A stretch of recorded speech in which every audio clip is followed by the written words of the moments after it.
So last video में हम बात कर रहे थे एडमंड बर्ग की। उन्होंने किस तरीके से फ्रेंच रिवॉल्यूशन को कंडेम किया एंड किस तरीके से अमेरिकन रिवॉल्यूशन को जस्टिफाई किया।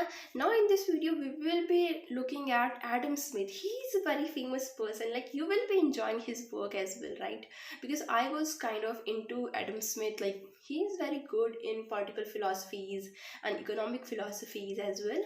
He is known as Scottish economist, and he's known as the father of capitalism as well. He talks about how economy should be run और कौन कौन से रूल होने चाहिए, कैसे कैसी चीज़ें डिवाइड होनी चाहिए। तो इन सब के बारे में इनके जितने भी आइडियाज़ हैं, वो जितने भी इको के बच्चे होते हैं ना, इकोनॉमिस्ट के बच्चे होते हैं, वो अपने सब्जेक्ट में पढ़ते हैं। Like we are a student of literature, तो हमने इतना नहीं पढ़ा इनके बारे में, बट जितने भी बाकी के स्टूडेंट होते हैं जो इकोनॉमी से रिलेटेड होते हैं, इकोनॉमिस्ट होते हैं, वो इनके व्यूज़ को पढ़ते हैं। ये इम्पॉर्टेंट क्यों है हमारे लिए? क्यों इम्पॉर्टेंट है? क्योंकि इनके कुछ ऐसे वर्क्स हैं जो बहुत इम्पोर्टेंस रखते हैं when we are talking about enlightenment age. क्योंकि इनलाइटनमेंट एज के बाद अब क्या होगा? अब सडनली से आएगी एज ऑफ रोमांटिसिज्म। रोमांटिसिज्म किस पे फोकस करता है? They focus on nature, feeling, individuality.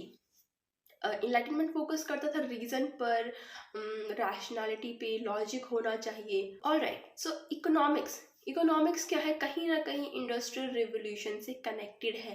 अब इंडस्ट्रियल रिवोल्यूशन क्या है कि सडनली से लंदन में बहुत ज़्यादा इंडस्ट्रियलाइजेशन होने लग गया था, चीज़ें बढ़ने लग गई थी, चीज़ें क्योंकि रैशनल थे लोग, तो कहीं ना कहीं इंडस्ट्रियलाइजेशन बढ़ गया था। और जो इंडस्ट्रियलाइजेशन हो रहा था, लाइक हमें प्रोग्रेस चाहिए, चीज़ें कंस्ट्रक्ट हो रही थी, तो वहाँ पे इकोनॉमी की ज़रूरत थी। एंड एडम स्मिथ जो फादर है स्कॉटिश इकोनॉमिक्स के, हम इन्हें कंसिडर करते हैं, तो इनके जितने भी आइडियाज़ थे, उन आइडियाज़ ने कहीं ना कहीं बूस्ट कर दिया वो जो इंडस्ट्रियल रिवोल्यूशन चल रहा था उसको। अगर मैं बात करूँ अभी कुछ जैसे लाइक इंडिया में कुछ चल रहा, कोई भी XYZ एक आइडिया चल रहा है और सडनली से किसी बंदे ने उसी के बारे में लिखना शुरू कर दिया, तो वो क्या हुआ? वो जो मूवमेंट चल रहा है वो XYZ पर्सन के आइडिया से इन्फ्लुएंस हो जाएगा। तो वही चीज़ वहाँ पे हुई कि एडम स्मिथ इकोनॉमिस्ट थे, वो जिस तरीके से इकोनॉमी की बात करते थे, उन चीज़ों ने कहीं ना कहीं जो वहाँ पे इंडस्ट्रियल रिवोल्यूशन हो रहा था उसको बूस्ट कर दिया, उसके आइडिया को बूस्ट कर दिया। इनकी जितने भी फिलोसफीज़ हैं वो सारी फिलोसफी इनके एक वर्क में इंक्लूड कर रखे हैं जिसका नाम है wealth of nation. Wealth of nation बहुत इंपॉर्टेंट वर्क है, लिटरेरी क्रिटिसिज्म का भी वर्क है। क्रिटिसिज्म नहीं बोलूँगी मैं, बिकॉज उसमें ऐसा नहीं बोला है कि बुक को किस तरीके से जज करना है, but he has talk about something else in this work. उनके अलग अलग स्पीच हैं या फिर वर्क्स हैं, उनको कलेक्टिव करके एक बुक का नाम दे दिया, वो वेल्थ ऑफ नेशन। ये जो बुक है ये मेनली 6 पार्ट्स में डिवाइड है। लाइक इस वर्क के भी 6 अलग अलग बुक्स हैं अंदर उसके सब डिवीजन में। इन्होंने इसे मेन 4 थ्योरी की बात करी है, 4 थ्योरी जो कि इंपॉर्टेंट है। पहली थ्योरी है डिवीजन ऑफ लेबर, हम सबको वन बाय वन करेंगे अभी कवर। सो फर्स्ट है डिवीजन ऑफ लेबर, सेकेंड है थ्योरी ऑफ प्रोडक्टिविटी, थर्ड है theory of free market and fourth है थ्योरी ऑफ इनविजिबल हैंड। तो फर्स्ट क्या है? फर्स्ट से शुरू करते हैं। इन्होंने फर्स्ट में बात करी डिवीजन ऑफ लेबर। इन्होंने एडम स्मिथ के अकॉर्डिंग क्या है कि डिवीजन ऑफ लेबर, लाइक अगर कोई वर्क होता है उसका जो डिवीजन है वो क्या करता है, वो चीज़ों को बूस्ट अप कर देता है। ये हम एग्जाम्पल से समझ सकते हैं कि we all were in school at some point of time, है ना? हम सभी स्कूल में थे एंड दिवाली हम सब मनाते थे स्कूल्स में। तो हम क्या करते थे, हम काम को डिवाइड कर लेते थे। आई डोंट नो आपने किया या नहीं किया, बट हम तो ऐसे करते थे। जब हम छोटे थे तो पेपर चेन बनाते थे, जो ऐसे गोल गोल करके 2-3 पेपर्स को काट के चिपकाई जाती थी। तो हम क्या करते थे, बच्चों का ग्रुप बना लेते थे कि कुछ बच्चे जो थे वो स्केल लगा के उन पेपर्स की स्ट्रिप काटते थे। लाइक 2-4 बच्चे मिलके वो करते थे, 2-4 बच्चे ग्लू लेकर बैठते थे जो उन पेपर्स को ऐसे जॉइंट करके पास करते थे। उसके बाद एक बंदा ऐसा होता था, 2-3 बंदे ऐसे होते थे जो लाइक अलग अलग कलर्स के जो चेन बनी होती थी उनको अटैच करते थे। तो वो क्या हुआ? Division of labour.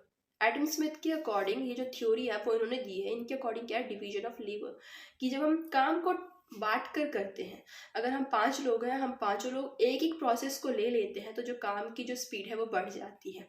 इन्होंने इसमें एग्जांपल दिया है पिन का, लाइक जो हम बोर्ड में पिन लगाते हैं वो वाली पिन, कि जो पिन का प्रोसेस होता है, एक पर्सन है जो पिन का जो पीछे का राउंड सर्कल होता है उसको मैन्युफैक्चर करने का काम करता है, एक बंदा है जो उसके आगे की शार्प निप होती है उसको मैन्युफैक्चर का काम करता है, और तीसरा बंदा क्या है, वो उन दोनों चीज़ों को जॉइंट करने का काम करता है। तो इन्होंने बोला ये डिवीजन ऑफ लेबर था कि अगर 3 लोग हैं, एक इंसान पूरे दिन सिर्फ राउंड पिन बनाएगा, एक इंसान पूरे दिन सिर्फ शार्प टिप बनाएगा और एक इंसान पूरे दिन बैठ के उन टिप को और उस राउंड को जोड़ेगा, तो इससे जो प्रोडक्टिविटी निकलेगी, जो वर्क होगा वो ज़्यादा होगा रादर देन अगर एक बंदा सारा काम करे, लाइक ये बनाए भी फिर जोड़े, शार्प भी करे और जोड़े भी।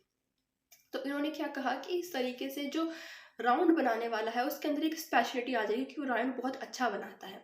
ये जो बंदा है ये शार्प करने का काम इसका स्पेशल हो जाएगा, इसका काम हो जाएगा जॉइंट करने का। तो ये जो काम था ये था इनका theory of division of labour. Second theory जो इनकी है वो है थ्योरी ऑफ प्रोडक्टिविटी। इसमें उन्होंने क्या बात की कि प्रोडक्टिविटी कैसे होती है, जैसे कि अभी मैंने बात करी थी थ्योरी की पिन से एग्जाम्पल ले लेते हैं कि कोई पर्सन है जो तीन लोगों का ग्रुप यहाँ पर भी है, 3 लोगों का ग्रुप यहाँ पर भी है। ये 3 लोग क्या करते हैं, एक पिन बनाता है, एक उसको शार्प करता है, एक जोड़ता है। ये तीनों करके पूरे दिन में 20 पिन बना लेते हैं। और ऑन द अदर हैंड अगर 3 लोग यहाँ पर भी हैं लेकिन हर बंदा लाइक पहला बंदा भी गोला बनाएगा, देन शार्प करेगा, देन उसे जॉइंट करेगा। तीनों बंदे ये काम करते हैं तो तीनों क्या करेंगे, सिर्फ 10 पिन बना पाएंगे। तो कंक्लूजन क्या निकला कि अगर 3 लोग अलग अलग डिवीजन ऑफ लेबर रहेगा तो काम ज़्यादा होगा, डिवीजन ऑफ लेबर अगर नहीं रहेगा तो काम कम होगा। तो इनका मतलब क्या था कि प्रोडक्टिविटी बढ़ाई जा सकती है in the same number of input उतना ही रहेगा लेकिन आउटपुट को बढ़ाया जा सकता है। ये इनकी थ्योरी थी क्योंकि उस टाइम पे इंडस्ट्रियल रिवोल्यूशन चल रहा था, तो इन सब चीज़ों की काफ़ी ज़्यादा ज़रूरत थी, ऐसे कंसेप्ट की ज़रूरत थी and he was the right person. तभी तो इनके आइडियाज़ ने इंडस्ट्रियल रिवोल्यूशन को बूस्ट अप कर दिया। थर्ड थ्योरी थी इनकी फ्री मार्केट की। फ्री मार्केट मतलब जहाँ पे गवर्नमेंट का इंटरवेंशन नहीं होगा। अब गवर्नमेंट इंटरवेंट नहीं करेगी तो हम कहते हैं कि अगर सरकार के हाथ में कोई चीज़ नहीं रहेगी तो चीज़ें बहुत ज़्यादा महंगी हो जाएंगी। ऐसा नहीं था। इनके अकॉर्डिंग क्या था कि जितनी प्राइवेट कंपनीज होती हैं जो कि गवर्नमेंट के हाथों में नहीं है, ठीक है, हमारे पास ज़ारा है, मैंगो है, या फिर कोई भी चीज़, जैसे कि आपके पास बहुत सारी कार्स भी हैं, कार्स की अलग अलग कंपनीज हैं, ब्रांड हैं। तो अभी मैं कपड़ों की बात कर लेती हूँ कि अगर हमारे पास ज़ारा है, हमारे पास मैंगो है, गुची है, तो अलग अलग ब्रांड है। इन ब्रांड्स की कितनी कॉस्टिंग रखी जाएगी, एक कपड़ा कितने का रखा जाएगा, सरकार इसमें इंटरफेयर नहीं करेगी। क्यों? क्योंकि इसमें सरकार का, फ्री मार्केट में सरकार का रोल नहीं होता है। लेकिन इसका मतलब ये नहीं है कि लोग कितना भी उसका प्राइस डाल देंगे। अगर एक ज़ारा की ड्रेस का प्राइस 1 लाख रख दिया जाए, which is kind of unreasonable, क्योंकि इतना महंगा कुछ भी नहीं होता है।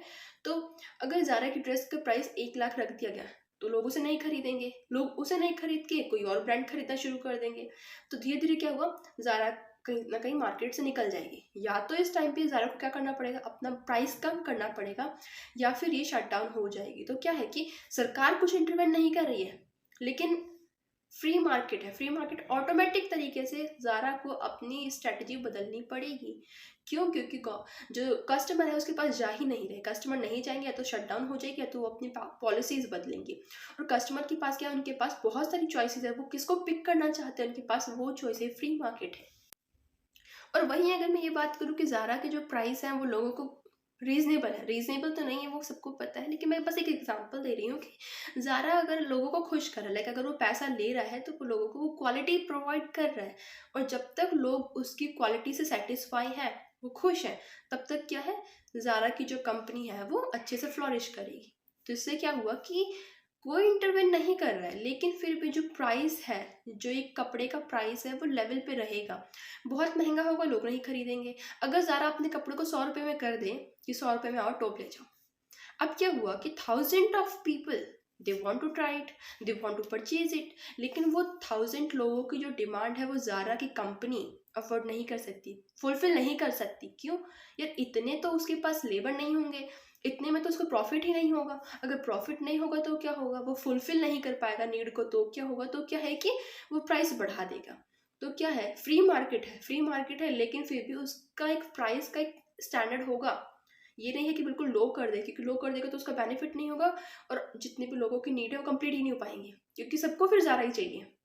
बहुत हाई कर देगा तभी भी काम नहीं हो सकता, क्योंकि उससे अच्छे ब्रांड उससे कम पैसे में प्रोवाइड करवा रही हैं। तो ये क्या है, ये है फ्री मार्केट का कंसेप्ट जो कि एडम स्मिथ ने दिया था ना। तो फोर्थ कंसेप्ट एडम स्मिथ ने दिया कि यहाँ पे एक इनविजिबल हैंड है। इनविजिबल हैंड मतलब जो सोसाइटी को प्रोवाइड करता है, वो कहीं ना कहीं बेनिफिट पहुँचा रहा है। बेनिफिट इन द सेंस, मेरे पास एक फ़ोन है, अभी मेरे पास एक क्योंकि अच्छे वाले फ़ोन है तो मैं रिकॉर्डिंग कर रही हूँ, बट स्टिल एक पुराना फ़ोन है। तो अगर मैं बोलूँ कि मेरे पास एक फ़ोन है और ये फ़ोन मेरा ख़राब हो रहा है, फिर पुराना हो गया, मुझे अब एक नया फ़ोन चाहिए, तो वो जो नया स्मार्टफ़ोन खरीदना है, वो क्या है? वो मेरी नीड है। लेकिन मैं अपनी नीड के लिए, लाइक सेल्फ इंटरेस्ट के लिए मैं एक फ़ोन परचेज़ करूँगी, ठीक है? मैंने एक फ़ोन परचेज़ कर लिया नया। अब वो जो मैं फ़ोन परचेज़ करके लाई हूँ, वो क्या है? वो कंपनी ने बनाया था अपने बेनिफिट के लिए। कंपनी अगर बना, फॉर एग्ज़ाम्पल आप कंपनी हो, आपने बहुत सारे फ़ोन बनाए हैं अपने बेनिफिट के लिए, क्योंकि उनसे आपको प्रॉफ़िट होगा। लेकिन मेरी नीड थी कि मुझे फ़ोन खरीदना है, तो मैं आपके पास गई और आपसे मैंने फ़ोन खरीद लिया। इससे क्या हुआ? मेरा फ़ायदा तो हुआ ही हुआ, क्योंकि मैंने फ़ोन खरीदा। सेल्फ इंटरेस्ट से मैंने वो खरीदा, मेरा काम था, मेरी ज़रूरत थी, इसलिए मैंने खरीदा। इसलिए नहीं खरीदा कि आप बना रहे थे आपका कुछ भला हो जाए, ऐसा तो कोई भी नहीं दुनिया में। और आपने क्यों बेचा? ऐसा नहीं है कि आप भला करना चाह रहे थे, आपने उस मार्जिन पे मुझे बेचा जहाँ पे आपका प्रॉफिट हो रहा था। तो इससे क्या हुआ? एक इनविजिबल हैंड है, एक इनविजिबल हैंड है जो किसी की मदद नहीं करना चाहता, लेकिन वो इनविजिबल हैंड है जो रिस्पॉन्स में किसी ना किसी की मदद कर रहा है। मैंने खरीदा, मेरी नीड थी, लेकिन मैंने आपको पैसे दिए, आपको उसमें प्रॉफिट हुआ, आपने इसलिए बेचा क्योंकि आपको प्रॉफिट था। अब क्या हुआ? आपके लेबर्स को प्रॉफिट हुआ, जितने लोगों से मैन्युफैक्चर कर रहे हैं उनको प्रॉफिट हुआ, उनको प्रॉफिट हुआ तो सोसाइटी की जो इनकम है वो जनरेट हो गई। तो वो क्या हुआ? एक इनविजिबल हैंड है जो सेल्फ इंटरेस्ट से तो चलता है, लेकिन इनविजिबल हैंड है जो सोसाइटी में सबकी हेल्प करता रहता है। तो ये वाली थ्योरी दी थी एडम स्मिथ ने। And yeah with this I think we should end this video. इस वीडियो में हमने मेनली उनकी 4 थ्योरी की बात करी है जो कि इंपॉर्टेंट है।